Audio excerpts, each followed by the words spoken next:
একবার জীবনে নবীর স্ত্রীরা 9 জনে নবীজির কাছে বলছে, আমাদের খাদ্য খাবারের একটু কষ্ট হয়, আপনি যে অতিরিক্ত যুদ্ধের যে সম্পদ পান সেখান থেকে আমগো বরাদ্দ মাঝে মধ্যে গনিমতের মাল পাইলে একটু বাড়াইয়া দিলে হয় না।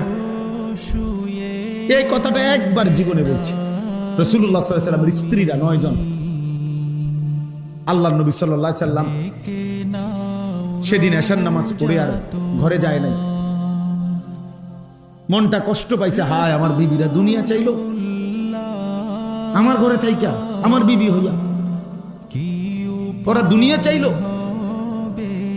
তো মন খারাপ করে যখন তিনি মসজিদে বসে আছেন, এশার নামাজের উপরে ঘরে যাচ্ছে না হুজরায়, তো আল্লাহ তাআলা বলছে, বন্ধু, ইয়া আইয়ুহান নাবিয়্যু কুল লিআজওয়াজিকা ইন কুনতুন্না তুরিদনাল হায়াতাদ দুনিয়া ওয়া যিনাতাহা ফাতাআলাইনা উমাত্তিউকুন্না ওয়া উসাররিহুকুন্না সারাহান জামিলা।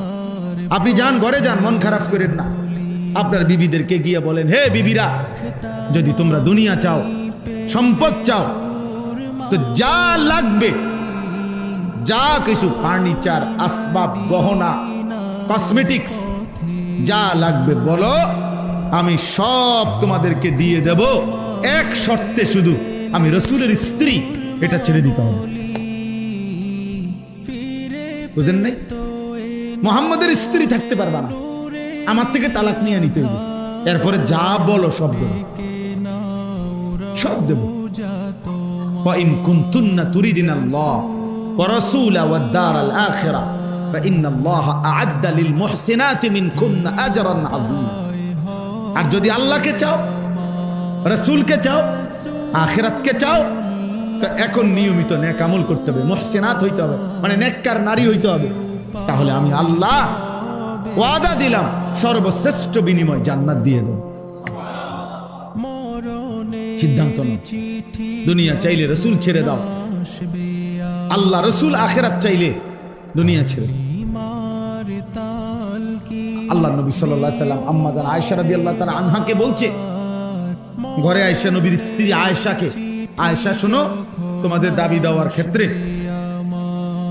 আল্লাহর পক্ষ থেকে এখন আয়াত নাজিল হয়েছে, আমি শুনাইতেছি। তবে ভূমিকা বলছে নবী একটা, যে আয়াতটা বলার আগে আগে শোনো, তৎক্ষণাৎ জবাব দিও না।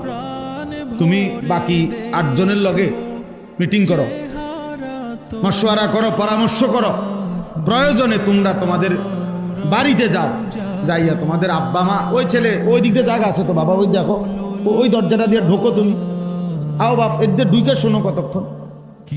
তো দেখেন নবীজি ভূমিকা কয় যে তোমাকে আব্বা মার লগে দরকার হলে গিয়া কি করো, বুঝ কইরো, পরামর্শ কইরো, তোমরা মিটিং করো। তো এরপর উত্তর দিলে চলবে, নগদ উত্তর দিও না। আয়েশা রাদিয়াল্লাহু তাআলা আনহা বুঝছে ঘটনা ভালো না, উনি আর বুঝুন তো, যা বুঝার বুঝাই লাইছে যে লক্ষণ ভালো না, যে এমনি বুঝাইতে আছে। তো বলতেছি, ইয়া রাসূলুল্লাহ, কারে কারে জিগামু এটা পরে, আগে আয়াত বলেন, মানে আল্লাহ কি নাজিল করছে এইটা না আগে কইবে, পরামর্শ তো কার লগে করবে সেটা আমি বুঝুন, আপনি আগে বলেন কি ঘটনা, কি আয়াত না কইবেন আগে। তো নবীজি বলছে, আল্লাহ এই আয়াত নাজিল করছে, দুনিয়া চাইলে নাও, রাসূলকে ছেড়ে দাও, আখিরাত চাইলে আল্লাহকে চাইলে, রাসূলকে চাইলে অপেক্ষা করো, আখিরাত মিলবে, আজরে আজিম মিলবে, জান্নাত মিলবে। আম্মা জান আয়েশা রাদিয়াল্লাহু তাআলা আনহা বলেন, আল্লাহর কসম ইয়া রাসূলুল্লাহ, কাউকে জিজ্ঞেস করতে হবে না, বাকিদের লগো পরামর্শের দরকার নাই, মা বাবার পরামর্শ দরকার নাই। যদি আপনাকে হারাইতে হয়, দুনিয়া যদি আমি 100বারও পাই, আমি এমন দুনিয়া চাই, আপনাকে হারিয়ে, আপনার মতো স্বামীকে হারিয়ে এই দুনিয়া আমি 100বার দিই।